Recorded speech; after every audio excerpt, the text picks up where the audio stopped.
Assalamualaikum warahmatullahi wabarakatuh. Sahabat-sahabat Long Bro Cafe ya, dimanapun berada, berjumpa kembali di channel ini. Semoga sehat selalu dan selalu diberikan kemudahan segala urusannya oleh Allah Subhanahu wa Ta'ala. Amin ya Rabbal Alamin. Baik ya, video kali ini datangnya dari berita Timnas ya. Ini video reaction dengan judul Kabar Gembira. Berita Timnas hari ini Minggu 23 Juli 2023 pagi. Berita Timnas terbaru ini dari channelnya Berita Timnas Strip Garuda Indonesia. Tolong di subscribe channelnya ya, jangan lupa. Oke, kita simak bareng-bareng bagaimana kabar gembira ini terdengar. 3, 2, 1. Bima Sakti buktikan kapasitasnya. 4 pemain diaspora resmi dicoret dari TC Timnas U17. Marcelino Ferdinand menggila lagi bareng KMS KDINC. Kali ini cetak assist indah. Baru masuk 4 menit, Ivar Jenner bikin assist untuk FC Utrecht lawan kontestan UCL. Kunci lolos Timnas U23 di kualifikasi Piala Asia ada campur tangan Timnas Turkmenistan.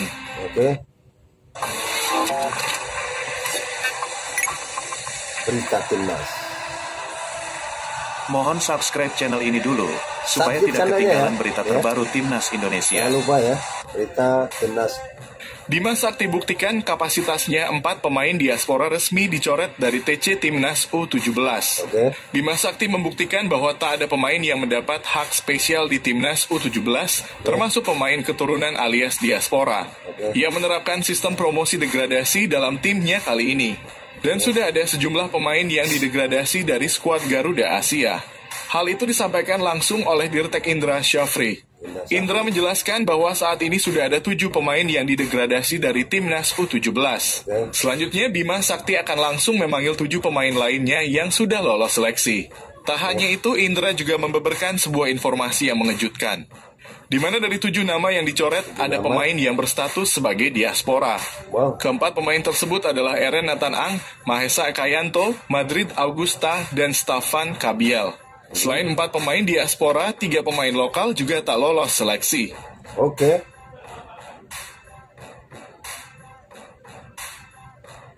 Erick Thohir tegaskan keseriusan PSSI cari 11 pemain terbaik Timnas untuk Piala Dunia U17. Erick Thohir ingin skuad Garuda Asia bisa bersaing di Piala Dunia U17 2023. Itulah sebabnya PSSI melakukan seleksi di 12 kota. Pada hari Sabtu kemarin seleksi dilaksanakan di Persija Training Ground, Sawangan, Depok. Erick Thohir mengaku memang menyempatkan diri untuk hadir di Persija Training Ground. Dia pun memberi semangat kepada para pemain muda yang menjalani seleksi di sana. Pagi ini diawali dengan menyapa para peserta seleksi Timnas U17, dilanjutkan dengan menyaksikan langsung seleksi pemain Timnas U17 dari Jakarta, kata Erick Thohir di Depok Sabtu kemarin. Erick mengatakan bahwa PSSI memang melakukan seleksi dengan ketat. Tujuannya tentu demi mendapatkan para pemain potensial sesuai kebutuhan pelatih Bima Sakti di Piala Dunia U17 2023. Seleksi Timnas Indonesia U17 di Jakarta kali ini harapannya dapat turut memberikan kontribusi terbaik untuk Timnas Indonesia, ujar Erick Thohir.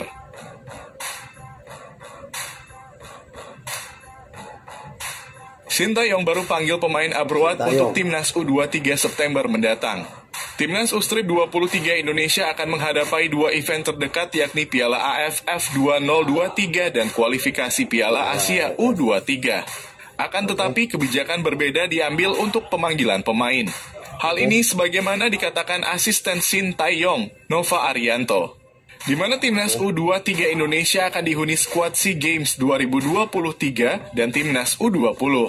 Pemain dari SEA Games dan pemain U20 kemarin semua akan mendapat kesempatan, kata Nova Arianto saat ditemui Bola Sport.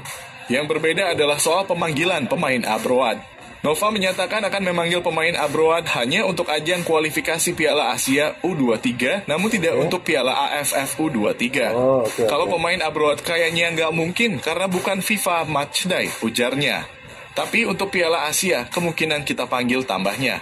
Hal ini juga bertepatan dengan FIFA Matchday September 2023, di mana Indonesia akan melawan Turkmenistan tanggal 8. Tanggal 8 September ya. Marcelino Ferdinand menggila lagi bareng KMS KD kali ini cetak assist indah. Pertandingan uji coba antara KMS KD versus Winkelsport berlangsung di Stadion Le Canonnier, Belgia, Sabtu malam waktu Indonesia Barat. Pertandingan itu berakhir dengan skor 1-1 dan Marcelino Ferdinand dipercaya tampil sebagai starter. Awalnya Marcelino bermain sebagai gelandang tengah, namun sekitar menit ke-7 ia bertukar posisi dan bermain lebih ke depan sebagai second striker. Pada menit ke-16 aksi gila dilakukan Marcelino dengan menyodorkan umpan back heel saat melakukan permainan kombinasi 1-2 dengan kapten DINZ Denis Prichinenko di sisi kiri pertahanan lawan. Marcelino mengirimkan umpan terobosan kepada Sven Braken. Tak perlu waktu lama, Sven Braken berhasil mengeksekusi assist Marcelino dengan baik lewat tembakan first time yang menjadikan gol pada menit ke-16 yang membawa DINZ unggul 1-0. Oke.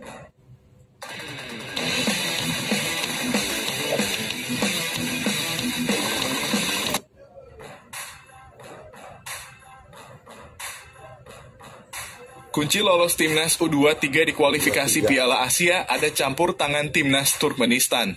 Di ajang itu timnas Indonesia ditempatkan di grup K bersama Turkmenistan dan Taiwan. Berdasarkan regulasi AFC, hanya juara grup yang lolos ditambah 4 tim runner-up terbaik. Ke-15 tim itu akan bergabung dengan Qatar sebagai tuan rumah Piala Asia U23 2024. Taiwan dan Turkmenistan sejatinya bukan tim yang asing bagi timnas U23 Indonesia. Garuda Muda sudah bersua 4 kali dengan timnas U23 Taiwan. Dengan berhasil menang 3 kali dan kalah 1 kali. Keunggulan head-to-head ini akan menjadi modal semangat bagi skuad asuhan Shin Tae-yong nanti untuk memetik kemenangan. Namun tuntutannya bukan sekadar menang, melainkan mencetak banyak gol agar memiliki keuntungan selisih gol dalam penentuan posisi klasemen. Jika bisa menang dengan skor lebih besar atas Taiwan, Garuda Muda akan lebih tenang menghadapi Turkmenistan di laga selanjutnya.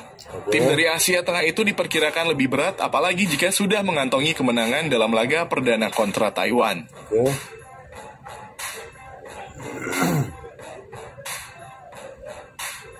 Baru masuk 4 menit, Ivar Jenner bikin assist untuk FC Utrecht lawan kontestan UCL. Penggawa timnas Indonesia, Ivar Jenner memperlihatkan performa bagus meski FC Utrecht harus menelan kekalahan 4-2 dari kontestan UCL Shakhtar Donetsk dalam pertandingan pramusim. Pertandingan yang digelar secara tertutup ini berlangsung dengan format 4 kali 30 menit.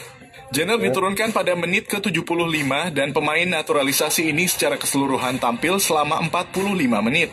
Dibandingkan 3 laga uji coba sebelumnya, Jenner kali memberikan sumbangsi berarti. Gelandang berusia 19 tahun itu mencetak assist pertamanya untuk tim senior di tengah usaha Jenner menembus skuad besutan Michael Silberbauer. Ivar Jenner baru bermain sejak menit ke-75, namun 4 menit berselang Ivar mengirim assist untuk gol yang dicetak oleh Sean Kleiber. Jenner melihat pergerakan Kleiber yang menyisir sisi kiri pertahanan Shakhtar dan langsung memberikan umpan cantik sehingga Utrecht memperkecil ketertinggalan menjadi 3-1.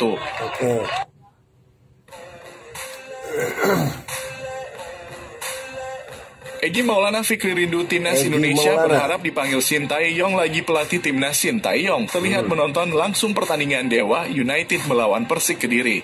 Pelatih berusia 53 tahun itu memantau langsung laga yang dilakoni Egy Maulana dan kawan-kawan. Egy Maulana pun berbicara dengan kedatangan Shin Tae-yong dalam laga melawan Persik Kediri. Egy mengaku bahwa sebenarnya ia tak mengetahui pelatih timnas Indonesia itu datang ke stadion. Namun dengan kehadiran Shin Tae-yong yang tengah mencari pemain pun membuat Egy Maulana termotivasi. Pemain asal Medan itu mengaku bahwa ia termotivasi untuk bisa kembali dilirik Shin Tae-yong. Sehingga nantinya ia bisa kembali memperkuat timnas Indonesia di ajang internasional. Dalam laga itu pun, Egy Maulana pun berhasil membuktikan penampilan luar biasanya. Ia berhasil membawa Dewa United meraih kemenangan dengan skor 3-0 dan Egy menyumbang 1 gol pembuka pada menit ke-12. Egy pun mengaku tetap ingin bisa menjadi bagian pemain yang dipilih untuk bisa memperkuat timnas Indonesia. Oke ya, itulah berita timnas ya hari ini Minggu. Ya, Minggu ini. Jadi itu. Jadi mudah-mudahan timnas kita semakin maju sehingga semakin berkembang. Ya, oke baiklah. Sahabat-sahabat Long Bro Cafe ya, sampai di sini dulu. Wassalamualaikum warahmatullahi wabarakatuh.